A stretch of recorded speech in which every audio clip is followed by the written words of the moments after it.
Praise the lord. ಕರ್ತನ ನಾಮಕ್ಕೆ ಸ್ತೋತ್ರ ಉಂಟಾಗಲ್ಪಡಲಿ. ಪ್ರೀತಿಯುಳ್ಳ ದೇವಜನರೇ, ಯೇಸು ಕ್ರಿಸ್ತನ ಹೆಸರಿನಲ್ಲಿ ನಾನು ನಿಮ್ಮನ್ನು ವಂದಿಸುತ್ತೇನೆ. ಯೆಶಾಯ 50ನೇ ಅಧ್ಯಾಯ 7ನೇ ವಚನದಲ್ಲಿ ವಾಕ್ಯ ಈ ರೀತಿಯಾಗಿ ಬರೆಯಲ್ಪಟ್ಟಿದೆ.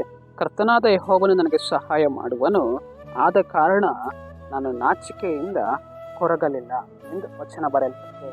ಅಂದರೆ ಪ್ರೀತಿಯುಳ್ಳ ದೇವಜನರೇ, ಈ ಮುಂಜಾನೆ ವೇಳೆಯಲ್ಲಿ ಕರ್ತನಾದ ಯೆಹೋವನು ನಿಮ್ಮನ್ನು ನೋಡಿ ಹೇಳ್ತಾ ಇದ್ದಾರೆ, ಮಗನೇ ಮಗಳೇ, ನಾನು ನಿನಗೆ ಏನು ಮಾಡ್ತೇನೆ, ಸಹಾಯವನ್ನು ಮಾಡ್ತೇನೆ ಎಂದು ಕರ್ತನು ಇಲ್ಲಿ ನಮ್ಮನ್ನು ನೋಡಿ ಹೇಳ್ತಾ ಇದ್ದಾರೆ. ನಮ್ಮ ನಿರ್ಮಾಣಿಕನಾಗಿರುವಂತಹ ನಮ್ಮ ದೇವರು ಇವತ್ತು ನಮಗೆ ಸಹಾಯಕನು, ನಮ್ಮನ್ನು ನಡೆಸುವಂತಹ ನಮ್ಮ ದೇವರು ನಮಗೆ ಸಹಾಯಕನು. ಆದ್ದರಿಂದ ನಾವು ಏನಾಗಲಿಲ್ಲ, ನಾಚಿಕೆಯಿಂದ ನಾವು ಏನಾಗಲಿಲ್ಲ, ಕೊರಗಿ ಹೋಗಲಿಲ್ಲ. ಎಲ್ಲ ಕೊರಗುವಿಕೆಯನ್ನು ನಮ್ಮ ದೇವರು ಮಾರ್ಪಡಿಸುವವರು. ನಮ್ಮ ಜೀವಿತದಲ್ಲಿ ನಮಗೆ ಇರುವಂತಹ ಎಲ್ಲ ಕೊರಗುವಿಕೆಗಳು, ಎಲ್ಲ ನಾಚಿಕೆಗಳು, ಎಲ್ಲ ಅವಮಾನಗಳನ್ನು ಮಾರ್ಪಡಿಸುವಂತಹ ನಮ್ಮ ದೇವರು ಅವರಾಗಿದ್ದಾರೆ.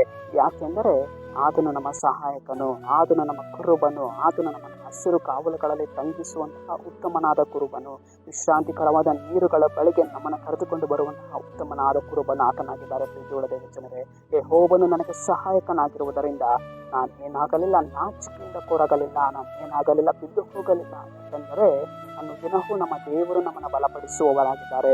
ನಾವು ನಡೆದು ಹೋಗುವಂತಹ ಮಾರ್ಗಗಳಲ್ಲಿ ಮಾಡುವಂತಹ ಎಲ್ಲ ಕೈ ಪ್ರಾಯಸಗಳಲ್ಲಿ ಕರ್ತನು ನಮ್ಮನ್ನು ಸಂಗಡಿಗನಾಗಿರುವುದರಿಂದ ಎಲ್ಲ ನಾಚಿಕೆ, ಅವಮಾನ, ಕೊರಗುವಿಕೆಗಳನ್ನು ಕರ್ತನು ಮಾರ್ಪಡಿಸಿ ನಮ್ಮನ್ನು ಸುಖ ಸಮಾಧಾನವಾಗಿ ನಡೆಸುವವರು ಆತನಾಗಿದ್ದಾರೆ.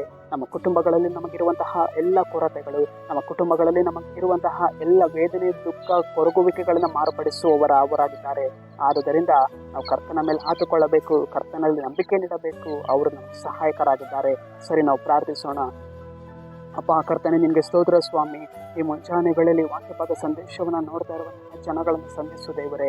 ನಿನ್ನ ಜನರ ಜೀವಿತದಲ್ಲಿ ಕರ್ತನೆ, ಅವ್ರಿಗೆ ಇರುವಂತಹ ಎಲ್ಲ ನಾಚಿಕೆಯಾದ ಕೊರಗುವಿಕೆಗಳನ್ನು ನೀನು ತೆಗೆದಾಕು ಸ್ವಾಮಿ.